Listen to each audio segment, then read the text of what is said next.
लोगों को फेफड़ा में संक्रमण हो रहा है, लोगों में टीबी और कई प्रकार की जो है गंभीर समस्या पर अगर सबसे ज़्यादा कोई जिम्मेवार अगर है तो यहाँ का आउटसोर्सिंग कंपनी, ट्रांसपोर्टिंग कंपनी ज़्यादा अगर कोई जिम्मेवार है तो उसको प्रशय देने वाला, चाहे वो जनप्रतिनिधि क्यों ना हो।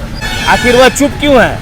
अगर चुप है तो जरूर उसके ठीक कर रहे हैं, जिसके कारण प्रदूषण का लेवल बढ़ रहा है। यहाँ तक कि जिस बच्चे का जन्म नहीं हुआ है, माता के गर्भ में है, वह बच्चा भी असुरक्षित है, क्योंकि उनकी माता जो प्रदूषित हवा और प्रदूषित पानी ग्रहण करती हैं, वही उस बच्चे को भी जा रहा है।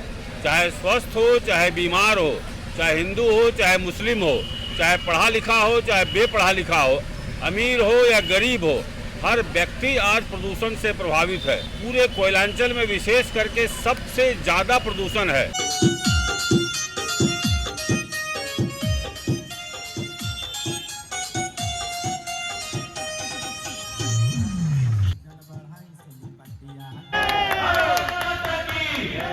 पूरे जिले के कई गैर राजनीतिक संगठन इसके लिए लगातार आवाज़ उठा रहा है, चाहे वह झरिया का जो है यूथ कॉन्सेप्ट हो, चाहे मैं स्वयं, तो सारे लोग प्रयासरत हैं। चूँकि ये गंभीर समस्या ही ऐसा है, एक एक व्यक्ति प्रभावित है, एक एक घर में जो है लोग बीमार पड़ रहे हैं, लोगों को फेफड़ा में संक्रमण हो रहा है, लोगों में टीबी और कई प्रकार की जो है गंभीर बीमारी जो उत्पन्न हो रही है। तो ऐसी गंभीर समस्या पर अगर सबसे ज़्यादा कोई जिम्मेवार अगर है तो यहाँ का आउटसोर्सिंग कंपनी, ट्रांसपोर्टिंग कंपनी, और उससे ज़्यादा अगर कोई जिम्मेवार है तो उसको प्रशय देने वाला, चाहे वो जनप्रतिनिधि क्यों ना हो। तो हम आज ये जो पद यात्रा, ये मुहिम चला है, ये आगे भी चलेगी। हम ग्रामीण एकता मंच के जो है हमारे रंजीत जी उर्फ बबलू जी को मैं बधाई देना चाहूँगा कि वह ऐसा मुहिम छेड़े हैं। हम लोग सारे लोग उनके साथ हैं और निश्चित रूप से हमें आउटसोर्सिंग कंपनी और वहाँ उसको जो प्रशय देने वाले जितने भी माफिया लठैत लोग हैं, सबको बेनकाब करने का काम करना होगा और हम जनप्रतिनिधि को भी कटघरे में खड़ा करना होगा, जिसको हमने अपना बहुमूल्य वोट दे करके विधानसभा लोकसभा भेजा है। आखिर वह चुप क्यों है? अगर चुप है तो जरूर उसकी साझेदारी फिक्स बोले तो निश्चित रूप से आउटसोर्सिंग कंपनी जो है सारा नियमावली को ताक पर रखकर, चाहे वह डीजीएमएस का जो भी नॉर्म्स है, खनन उत्खनन नियमावली का, सारे को ताक पर रख करके जो है अपना जो है पूरा लापरवाही कर रहा है, अंग्रेज की भूमिका में है और हमें इनसे आज़ादी चाहिए, इसको हमको मार भगाना है। निश्चित रूप से हम आपको बता रहे हैं कि चाहे वह आरएसपी कॉलेज हो या झरिया का रेलवे लाइन हो, इसके लिए हम लोग से चूक हुई है, लड़ाई हमें लड़नी चाहिए।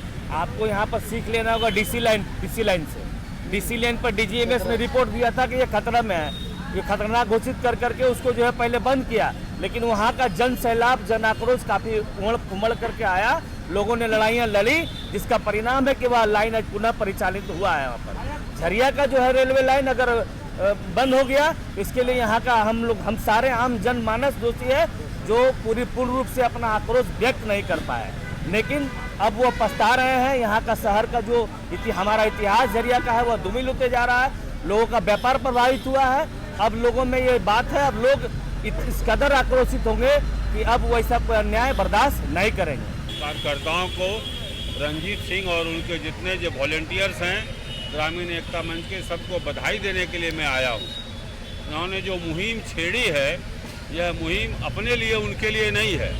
आज प्रदूषण से हर व्यक्ति प्रभावित है, चाहे वो किसी भी आयु वर्ग का हो, चाहे वो बच्चा हो, नौजवान हो, चाहे वृद्ध हो, चाहे स्वस्थ हो, चाहे बीमार हो, चाहे हिंदू हो, चाहे मुस्लिम हो, चाहे पढ़ा लिखा हो, चाहे बेपढ़ा लिखा हो, अमीर हो या गरीब हो, हर व्यक्ति आज प्रदूषण से प्रभावित है। पूरे कोयलांचल में विशेष करके सबसे ज़्यादा प्रदूषण है और यही कारण है कि धनबाद में अभी एक राज्य सरकार का एक नोटिस निकला है कि 1 माह पहले नोटिस निकली है कि धनबाद में नया उद्योग लगाने पर रोक लगाया गया है प्रदूषण के कारण, कि नया उद्योग लगेगा तो और प्रदूषण बढ़ेगा। जो उद्योग के रूप में जिसकी पहचान थी धनबाद, कोई भी हिंदुस्तान के किसी राज्य से आदमी आकर के यहाँ तुरंत नौकरी पा जाता था, काम पा जाता था, व्यवसाय करने लगता था। आज यहाँ पर रोक लगा दी गई है, यानी हमारे भविष्य पर ही रोक लग गया है, धनबाद के भविष्य पर। 10 लाख की आबादी है धनबाद की, यहाँ के लोग कहाँ जाएंगे? यदि उद्योग धंधे पर सरकारी रोक लग जाएगा तो कहाँ जाएंगे?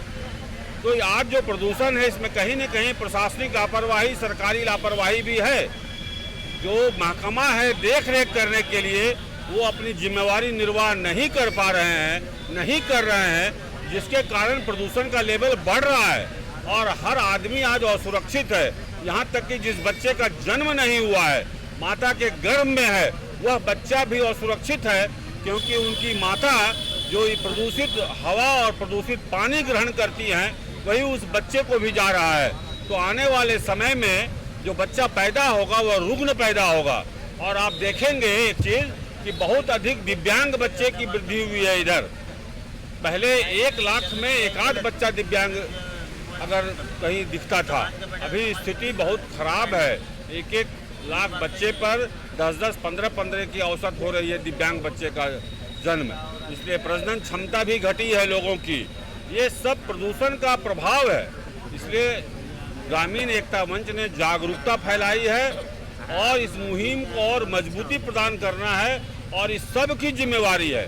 सिर्फ ग्रामीण एकता मंच के भरोसे हम यदि रहेंगे, यह मुहिम परवान नहीं चढ़ेगा।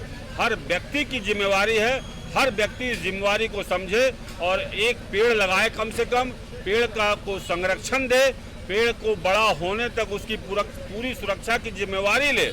हर घर में जितने लोग हैं सबके नाम पर वृक्ष लगाए और सबकी उसकी चिंता करे भविष्य के कि वो पेड़ बढ़े, तब जाकर के हमको प्रदूषण से मुक्ति मिल सकती है।